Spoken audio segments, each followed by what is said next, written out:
Similar to the One Punch Man series, Sakamoto Days is an action comedy manga that draws attention from amazing fights and really funny situations. It completely focuses on the main protagonist Taro Sakamoto, but doesn't neglect the other characters in the series. Sakamoto himself, despite being simple, is a very beautifully crafted and written character known as a retired legendary assassin who can kill many in various ridiculous ways. And despite the One Punch Man verse being known as a very strong one, I wanted today to take a look at how far would Taro Sakamoto reach in the One Punch Man series. So in this video, we'll try to see where he would be placed at as a criminal, a hero, and overall his threat level as a monster. But before that, do not forget to smash the subscribe button and the notification bell for more of these matchup videos. Thank you.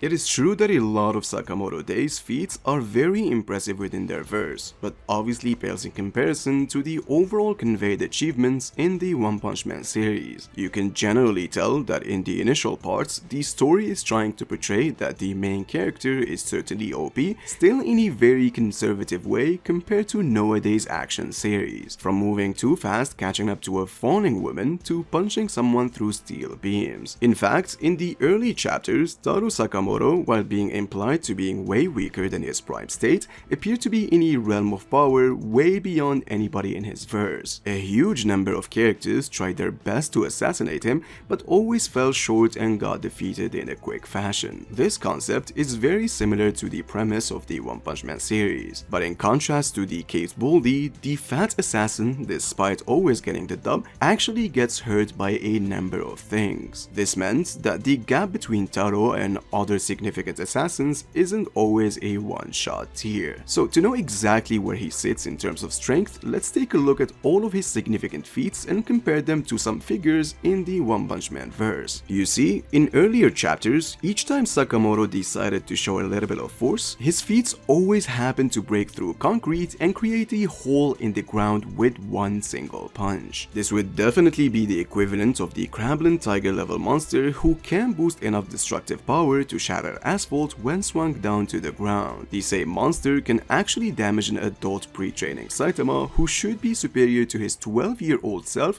who survived an attack that left a crater on the wall. You see, this would be comparable to Sakamoto who was being pushed by Boyle to turn skinny, giving him an amp that allowed him to punch him through a concrete wall. So at this time of the story, Taro Sakamoto can at best compete with low tiger level monsters and can be comparable to an adult pre-training Saitama. This level of strength is shown and portrayed by many feats such as breaking a motorcycle in half, swinging Kashima through the wall, Taurus destroying vehicles easily, and much more. And as things progressed, we learned that this definitely was not the case. For instance, Shinaya in chapter 69 punches the ground and makes a big hole leading to a cave. This definitely generated enough force to rival small buildings in terms of attack potency. And seeing that Sakamoto is far stronger and more durable than this, he would be at least building level at this point of the story. Many other feats of characters relative or straight up inferior to Sakamoto generated the same level of destructive force, such as Kanaguri blowing up a plane and Haruma destroying a bridge. This is still within the realm of tiger level monsters, since a creature that goes by the name of Three-Eyed Ghoul that appeared in a bonus chapter was able to destroy multiple buildings just by walking. So Sakamoto at this point should be comparable in strength to that of a mid-A class hero. Now let's get to the best scaling for Sakamoto Days that certainly gets derived from Mr. Takamura, who was able to cut one of the supports of Tokyo Tower. And since Sakamoto, who's way out of his prime, was able to fight him for a brief time, he should somehow be on a similar tier. Strictly speaking, this should make the top tiers of the whole verse comparable somehow to A-class heroes such as Great Philosopher or Stinger if he was in a bad day. As a matter of fact, Stinger should scale much higher than this for tearing apart the right foreleg of Grizzly Nia, who's a demon level monster, and most demons in the series scales beyond town to city and maybe even beyond in terms of attack potency. Heck, even one of Hammerhead's henchmen performed a much better feat than that of Takamura's, destroying a huge skyscraper with one measly punch, which means that none of these Sakamoto Days characters can even contend with a demon or high level A class heroes such as Iain, Okama Itachi, and and bushy trail. Now, in terms of speed, things are in fact very simple, since this is a manga that is centered around skillful assassins that uses all bunch of modern weapons and guns. Supersonic speeds should be something very regular, performed by many characters in the series. Sakamoto himself has been deflecting bullets using a handrail and catches a point-blank close-range bullet with a fork. This has been capped to reach Mach 18, making it hypersonic plus in terms of speed. However, it would still be nothing compared to Iain, who's able to slash 4 amped bullets after being shot and managed to reach his opponent all at the same time. This has been capped at Mach 42, making it high hypersonic in terms of speed. However, this would still be a huge downgrade to both series, as a character that goes by the name of Kindaka has some kind of shoes that allows him to operate at light speed. But it's very important to convey that neither young Nagumo or Sakamoto were able to see him,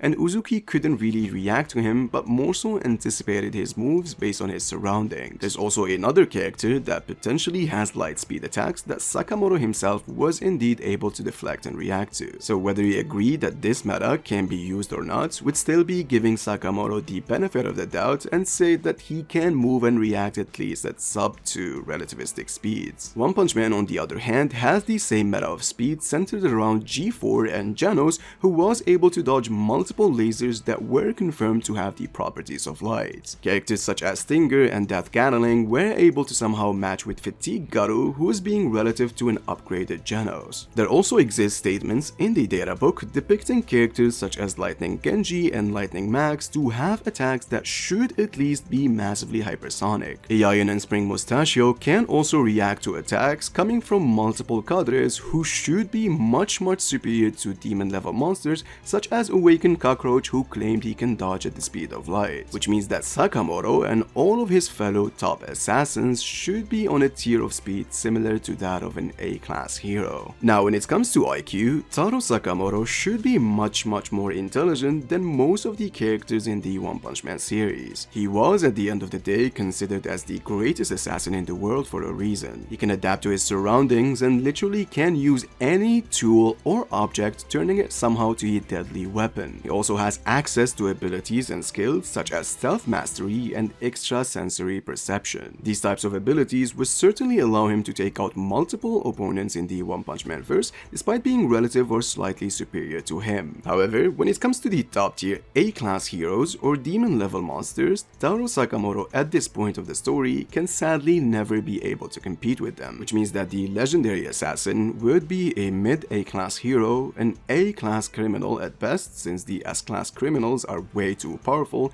and the high tiger level monster. If you want me to do more of these types of videos, make sure to suggest which characters you want me to paint against the One Punch Man verse. Until next time, please take good care.